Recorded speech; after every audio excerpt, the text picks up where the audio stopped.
नमस्कार। आज हम नेटवर्किंग की दुनिया के 3 ऐसे शब्दों को समझने वाले हैं जो सुनने में बड़े टेक्निकल लगते हैं। बैंडविड्थ, लेटेंसी और थ्रूपुट। पर सच कहूं तो ये काफी आसान है।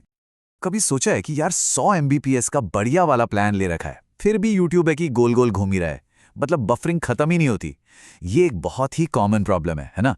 तो आज हम इसी की जड़ तक जाएंगे।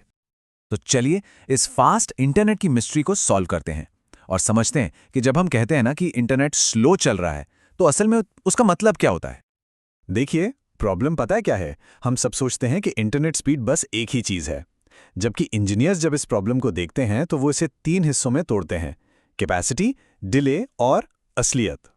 और इसे समझने का सबसे सबसे अच्छा तरीका है अपने इंटरनेट कनेक्शन को एक हाईवे की तरह सोचना।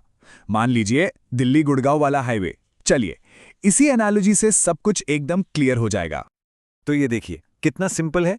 जो हाईवे की चौड़ाई है वो है हमारी बैंडविड्थ। ट्रैफिक सिग्नल पर जो रुकना पड़ता है वो है लेटेंसी। और फाइनली जितनी गाड़ियां अपनी मंजिल तक सही सलामत पहुंची वो हो गया हमारा थ्रूपुट। ठीक है, तो इस हाईवे पर निकलते हैं और सबसे पहले बात करते हैं बैंडविड्थ की, यानी कि हमारी सड़क कितनी चौड़ी है। इसको ऐसे सोचिए, एक तरफ है 2 लेन की सड़क और दूसरी तरफ एक 8 लेन का मस्त एक्सप्रेसवे।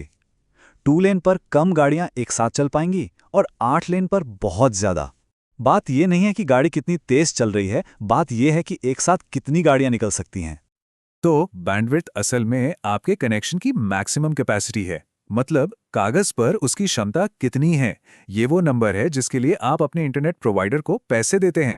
सीधे सीधे कहें तो जितनी ज्यादा बैंडविड्थ उतना ज्यादा डेटा एक ही टाइम पर भेजा या रिसीव किया जा सकता है। बस इतनी सी बात है। ठीक है, बैंडविड्थ तो समझ आ गया। अब आते हैं इस पहेली के दूसरे और अक्सर सबसे जरूरी हिस्से पर जो हमारे इंटरनेट को स्लो फील कराता है, लेटेंसी। लेटेंसी को समझिए, वो ट्रैफिक सिग्नल है जहां सफर शुरू होने से पहले ही इंतजार करना पड़ता है। ये वो टाइम है जो किसी रिक्वेस्ट को सर्वर तक जाने में और वहां से जवाब का पहला सिग्नल वापस आने में लगता है। यही है वो रिस्पॉन्स डिले। और हाँ, ये एक बहुत बड़ा मिथ है कि लेटेंसी की चिंता सिर्फ गेमर्स करते हैं। अरे नहीं, हमारी रोज की एप्स जैसे video call, stock trading apps और यहां तक कि यूपीआई पेमेंट्स, इन सब में रियल टाइम रिस्पॉन्स बहुत जरूरी होता है और यही लेटेंसी का खेल होता है। तो हमारे पास एक चौड़ी सड़क है, ये भी पता है कि सिग्नल पर कितना रुकना पड़ेगा, पर असल में हमारा सफर कैसा रहा, यहीं पर पिक्चर में आता है सबसे जरूरी हीरो, थ्रूपुट। चलिए वापस चलते हैं अपने हाईवे पर।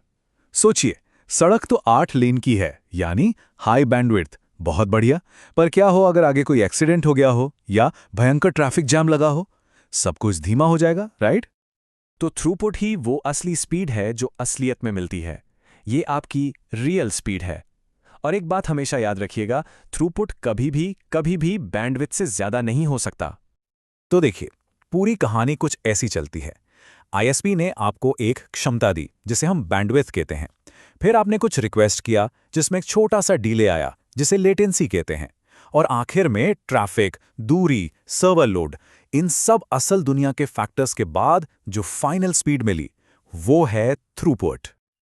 अच्छा, अब जब ये तीनों कॉन्सेप्ट्स क्लियर हो गए हैं तो चलिए कुछ आम गलतफहमियों को दूर करते हैं और देखते हैं कि इन चीजों को असल में नापते कैसे हैं।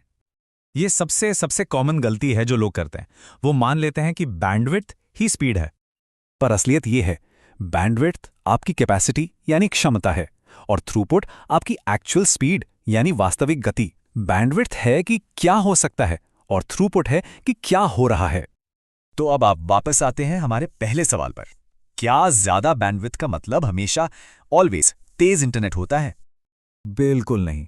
असलियत यह है कि बहुत ज्यादा लेटेंसी यानी लंबा डिले आपके हाई बैंडविड्थ कनेक्शन का पूरा मजा किरकिरा कर सकता है, चाहे आपका प्लान कितना भी महंगा क्यों ना हो। तो सवाल है कि इसे चेक कैसे करें? बहुत आसान है। मोबाइल पर तो कोई भी स्पीड टेस्ट ऐप यूज कर सकते हैं और पीसी पर हैं तो speedtest.net पर जाइए। या अगर थोड़ा टेक्निकल फील चाहिए तो कमांड लाइन में ping google.com टाइप करके अपनी लेटेंसी मिनटों में चेक कर लीजिए।